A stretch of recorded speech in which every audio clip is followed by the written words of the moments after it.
People always told me Hollywood was like incredibly liberal and biased, and I thought it was untrue. But You want to talk about the millionaire? yes, I do. You have made money. But let me finish. These are the details that the From media your father's always neglects. presidency. Yes, we're in the hotel business. We have been for decades. That's not a secret. They're offended. It's that, just because you're offended, it doesn't mean you're right. Offence is about feelings, and feelings are personal. Some people are offended by equality. So what? From Norm Macdonald to Ricky Gervais, here's some moments when celebrities demolish the woke host of The View. Yeah, he's, he's not a liar, a crook, murderer, or anything like that. So it'd be good to get the.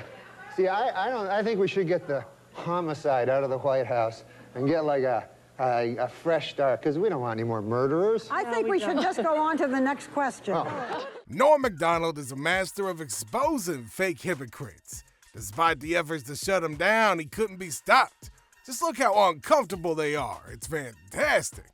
This is not my week. What can I tell you? Oh, it's not mine either, and I'm being very nice, okay? Be a good boy. Now, Norm? Do you never hear that? No. Listen, No, we don't need I to don't want talk to get about into this, that. and I don't want to hear it, and this is not the place to make those accusations, and you're supposed to be funny. Let's get on to the next question. Norm seems to be having the time of his life. He just kept on smiling as he chewed on his bubble gum the whole time. This kid was like a kid in a candy store, making controversial comment after controversial comment. Norm Macdonald remains one of the most iconic faces to ever get invited to The View, and his interview has kept his place as one of the most hilarious encounters ever caught on live TV. I was just wondering if you were wearing black as a consequence of, like, the death of the political left in the debate last night. It was quite something to observe. Matt Gaetz didn't waste any time on The View. Now, it was obvious from the start of the interview that he was coming out swinging. Because yesterday... Well, my boss are the people of Northwest Florida. Yeah, okay.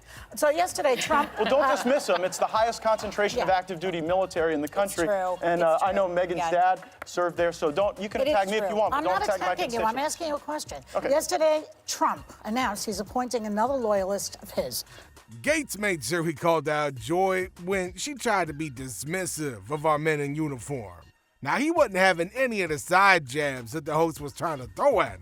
Thanks for having me. Thank you. You have watched I do watch you guys make news every week. every so day. it's We an are honor. the big political show. I was just wondering if you were wearing black as a consequence of, like, the death of the political left in the debate last night. It was quite something to observe. Don't count the dead yet, the bodies. Let's give it a little time before we count. Well, Joe Biden, at least. I mean, I was hoping that maybe Whoopi's bell could wake up the Biden campaign. Joy tried her best to get Matt cornered into making controversial statements about Trump, but the rep knew the game that was being played.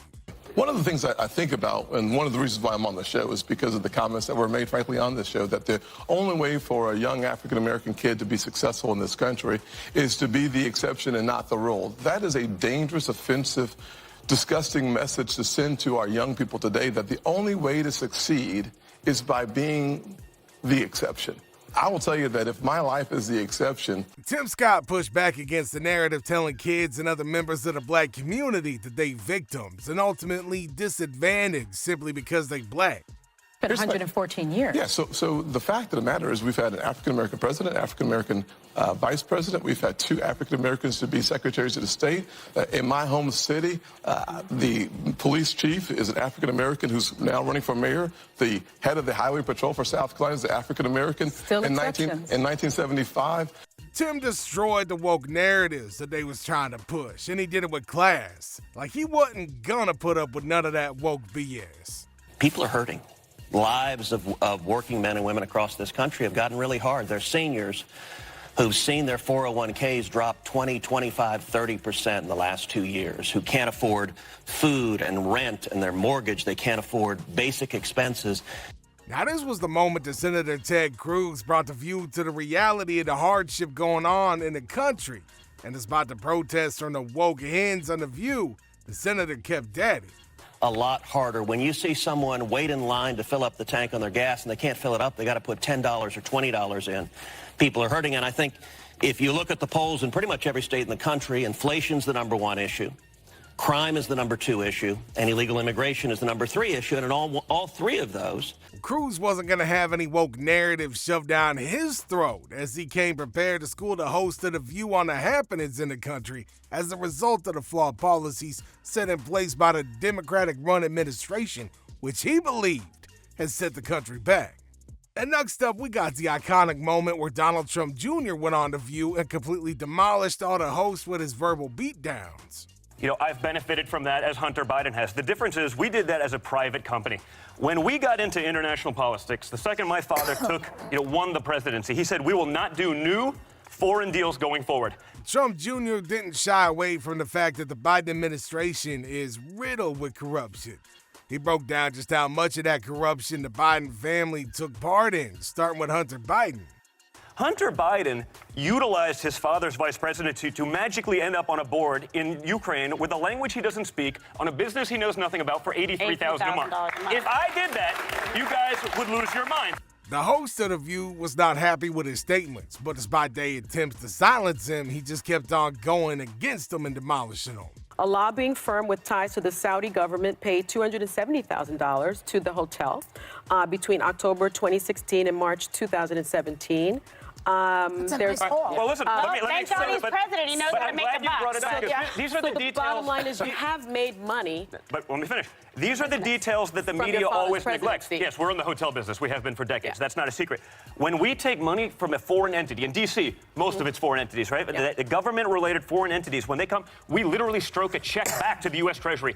We spend more money on accountants than we can make from this to make sure we're doing that right, because we can't do that. My father... Junior defended his father and completely exposed the Biden corruption and the hypocrisy of the left-wing media on TV. Now this time we got Bill Behr, a famous liberal who used to be, or perhaps still is, a friend of The View. But on this particular appearance, he went all out against The View and destroyed left-wing politics. First segment, you used the term woke, and you said that woke is what was sort of ruining everything. And I know that you're... No, I didn't say ruining everything. I said that's why Trump could get reelected. That's why Trump could get reelected. Yeah. So the term woke has been, in my view, co-opted by the right and weaponized and bastardized. And so I was surprised to hear you use the term because historically, as you know, because I think you're quite brilliant, that woke is a word used by the black community to note that we must be aware of social... The interview began with one of the hosts trying to get Bill cornered for using the term woke. But Bill had his game all planned out, and when the time was right, he unleashed his arsenal of verbal jabs, leaving both the host and the audience dumbfounded. Don't tell me that the left hasn't changed. I mean, I'm old enough to remember when it was the conservatives who hated the Jews. Yeah. Okay. That was a joke. But, Too dark. Well, maybe it is, but it's true. I mean, you know, if I had any doubt that I was right about the change that's happened in the left, watching people protest for a terrorist organization like Hamas, that straightened me up pretty quick. Yeah, he went for the Hamas protesters among college students in the U.S., calling them out for supporting terrorist groups that share no similar values with him. Well, I mean, it's just astounding to me that they can't tell the good guys from the bad guys. I mean, just morally. I mean, let me tell you, if you're for Hamas, just live in Gaza for a day. And I'm not talking about while the war is on. I mean, before the war. Trust me, you would go running and screaming and begging to live in Tel Aviv. Speaking on how they berate a country that supports and gives representation to the groups they claim to defend. Dr. Phil, on his visit to The View, took no prisoners when he spoke concerning the irregularities of the COVID management during the pandemic. His words were indirectly targeted at the Biden administration and its prolonged measures, which ensured the schools was kept locked during the pandemic. And the same agencies that knew that are the agencies that shut down the schools for 2 years. Who does that? Who takes away the support system for these children? Who takes them away and shuts it down? And by the way, when they shut it down, they stopped the mandated reporters from being able to see children that were being abused and sexually molested, and in fact sent them home and abandoned them to their abusers. His words obviously didn't resonate with most of the hosts who were known to be notoriously liberal, but he kept at it and made no effort to water down his word. Well, you know what? We're lucky. Maybe we're lucky they didn't, because we kept them out of the the places that they could be sick because no one wanted to believe we had an issue. Are you saying no school children died of COVID? I'm saying it was the safest group. They were the less vulnerable group, and they suffered and will suffer more from the mismanagement of COVID than they will from the exposure to COVID. And that's not an opinion, that's a fact. Well, Ricky Gervais has never been known to censor his comedy, and when he got asked on The View what he thinks of those who may find his jokes offensive, his reply in that interview has become iconic to free speech today. You know, it's... offence is about feelings, and feelings are personal. Some people are offended by equality. So what? You know, so you can't second-guess people. If you try and please everyone, you'll please no one. With comedy as well, I think you've got to deal with taboos and contentious issues, and sometimes you deal in irony, and some people don't get that. But, you know, you can't legislate against stupidity, otherwise you'll be doing nothing. So.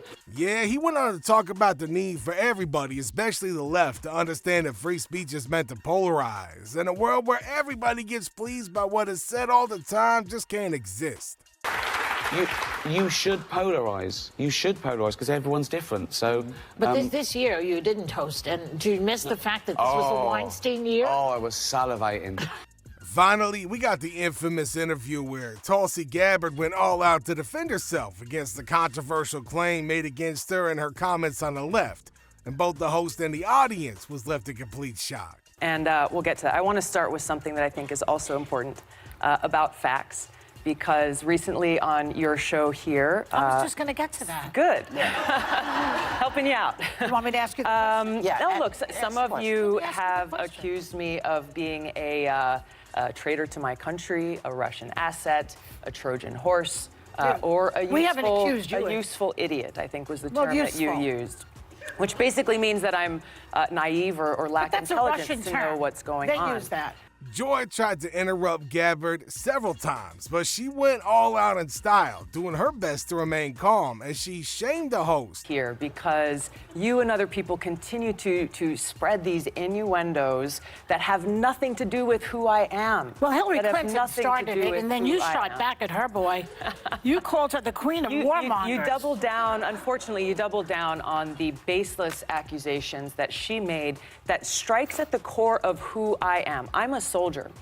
Because of the attacks on 9/11, I enlisted in the military to go after and defeat and destroy the evil that visited us on that day. I've served now for over 16 years, deployed twice to the Middle East during the height of the war, where every single day I saw firsthand the terribly high human cost. That's why I ran for Congress. We actually have the clip of Hillary Clinton, just to put this in context of what we're talking about. Let's take a look at that. With her credentials, which she called out one at a time. Now that's all for today, guys. If you like this video, then check out our other videos too.